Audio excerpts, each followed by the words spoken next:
Hello दोस्तों, welcome to shark network. आज हम समझेंगे पोर्टफोलियो क्या होता है, स्टॉक पोर्टफोलियो क्या होता है, asset diversification and stock diversification. ये सब आज हम इस वीडियो में समझेंगे, तो बने रहिए हमारे साथ। अगर आपने स्टॉक मार्केट की जर्नी अभी नई नई शुरू की है तो आपने पोर्टफोलियो का नाम ज़रूर सुना होगा। पोर्टफोलियो का मतलब होता है सिंपल सा कि जितने इन्वेस्टमेंट आपने किए हुए हैं उन सब की जो समरी होती है, जिसमें आपको पता चलता है कि आप प्रॉफिट में है या लॉस में, उसे पोर्टफोलियो कहते हैं। और यहीं पर अगर आप स्टॉक पोर्टफोलियो की बात करें तो आपने जितने भी स्टॉक बाय किए हुए हैं उसकी समरी आपने जो ऐप काम में लेते हैं परचेज और सेल करने के लिए, उसी में आपका पोर्टफोलियो शो होगा। उसे स्टॉक पोर्टफोलियो कहते हैं। और यहाँ तक आपने समझा पोर्टफोलियो क्या होता है और स्टॉक पोर्टफोलियो क्या होता है। अगर ये आपको समझ में आया है तो प्लीज़ लाइक करके बताइए। मैं देखना चाहता हूँ कितने लोग इजीली अंडरस्टैंड किए इस चीज़ को। आइए हम आगे समझते हैं एसेट एलोकेशन, एसेट डाइवर्सिफिकेशन। और अगर अपने बहुत मेहनत से कुछ पैसा इकट्ठा किया और उसे सभी को गोल्ड और सिल्वर में लगा दिया, ये प्रॉपर डाइवर्सिफिकेशन नहीं हुआ। प्रॉपर डाइवर्सिफिकेशन ये हुआ कि कुछ पैसा आपने बचत खाते में डाला, कुछ पैसा आपने सरकारी किसी स्कीम में लगाया, कुछ पैसा आपने शेयर मार्केट में, कुछ म्यूचुअल फंड में, कुछ गोल्ड सिल्वर में और कुछ प्रॉपर्टी में या किसी और एसेट में लाइक क्रिप्टो में। इस तरह से आप प्रॉपर डाइवर्सिफिकेशन करेंगे। चलिए कुछ एग्जांपल से मैं समझाता हूँ। लाइक जब कोविड का पीरियड आया था तब म्यूचुअल फंड लॉस में थे, सारे स्टॉक नीचे थे। मगर अगर आपने गोल्ड में लगाया होता उस समय पैसा, तब गोल्ड ही उस समय में ऐसा था जो ऊपर की तरफ था। आपने कई दफ़ा सुना होगा कि प्रॉपर्टी किसी ने खरीदी और कई सालों से उस प्रॉपर्टी की रेट नहीं बढ़ी। हर एसेट क्लास का एक साइकिल आता है। कुछ समय कुछ एसेट क्लास अप होते हैं, कुछ समय कुछ एसेट क्लास अप होते हैं। इसीलिए आप जब प्रॉपर डाइवर्सिफाई अपने पोर्टफोलियो को रखेंगे तभी आप एक लंबे समय में ग्रोथ कर पाएंगे। बाकी एक ही एसेट क्लास में आप गए, जैसे आदर्श क्रेडिट और सारा में एक ही साथ किसी ने भी पैसा लगाया, वो लॉस में ही गया था। आइए अब हम समझते हैं स्टॉक पोर्टफोलियो डाइवर्सिफिकेशन को विस्तार से। आगे की वीडियो सिर्फ उन्हीं लोगों के लिए जो अपना 100% एफर्ट्स सिर्फ स्टॉक मार्केट में ही लगाना चाहते हैं और जिनकी एज कम है और वो रिस्क प्रॉपर और फुल लेना चाहते हैं, उन्हीं के लिए आगे की वीडियो है। जब आप एक बड़ा अमाउंट लगाने की सोचते हैं तो आपका पोर्टफोलियो प्रॉपर डाइवर्सिफाई होना चाहिए। उसमें कई तरह के मापदंड की तुलना से ही आपको स्टॉक्स ऐड करने चाहिए।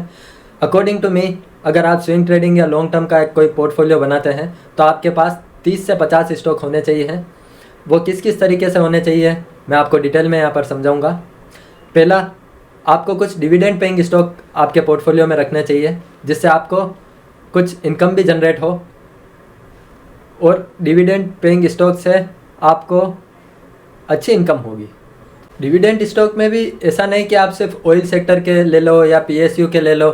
बेस्ट डिविडेंड यील्ड स्टॉक को आपको सर्च करना होगा, उन्हें आपको इंक्लूड करना होगा। ना कि सिर्फ पीएसयू बैंक को ऐड कर लिया कि अच्छे डिविडेंड देंगे, वहाँ पर ग्रोथ कुछ नहीं होगी, सिर्फ आपको डिविडेंड मिल रहा होगा, नेट में आप बराबर पे ही खड़े होंगे।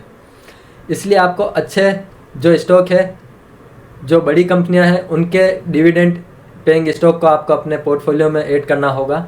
नेक्स्ट, आपको प्रॉपर डाइवर्सिफाई करने के लिए कुछ ग्रोथ स्टॉक को भी ऐड करना होगा। लाइक एशियन पेंट का नाम आपने सुना होगा। ये अच्छा डिविडेंड नहीं देती है, मगर ये कंटिन्यू, आप अगर इसका चार्ट खोल के देखेंगे तो कंटिन्यू अपवर्ड फेस में इसका चार्ट बना होगा।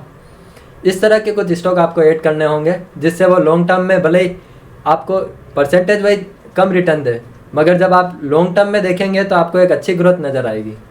नेक्स्ट आता है, चार्ट बेसिस पे भी आपको कुछ स्टॉक बाय करने चाहिए। इन 30 से 50 जो मैंने स्टॉक बताए, उसमें कुछ चार्ट बेस पे ट्रेडिंग के पर्पज़ से भी आपने कुछ स्टॉक ऐड करने चाहिए।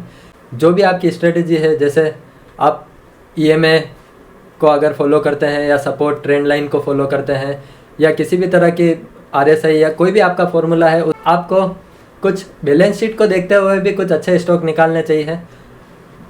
आप सर्च करेंगे तब आप पाएंगे कि कुछ स्टॉक्स है जिसका पी भी अच्छा है, कुछ की सेल्स भी कंटिन्यू ग्रो हो रही है, मगर वो स्टॉक की रेट बहुत कम है। कुछ इस तरह के आप स्टॉक ले सकते हैं जिसकी बैलेंस शीट स्ट्रॉन्ग हो।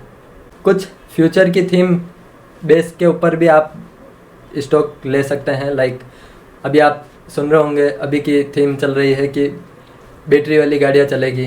तो बैटरी कौन बनाता है, बैटरी में कौन से पार्टिकल्स लगते हैं, कौन कौन सी कंपनियां लार्जेस्ट सेलर है, जैसे महाराजा बैटरी, एक्साइड बैटरी, इस तरह के कुछ स्टॉक भी आप देख सकते हैं। या फिर ईवी के अंदर कौन सी कंपनी अच्छा काम कर रही है, जैसे टाटा मोटर्स। ये एक सिर्फ एग्जांपल्स हैं, इस पर आप अपना नज़रिया ना रखते हुए सर्च करिए कुछ अच्छे स्टॉक।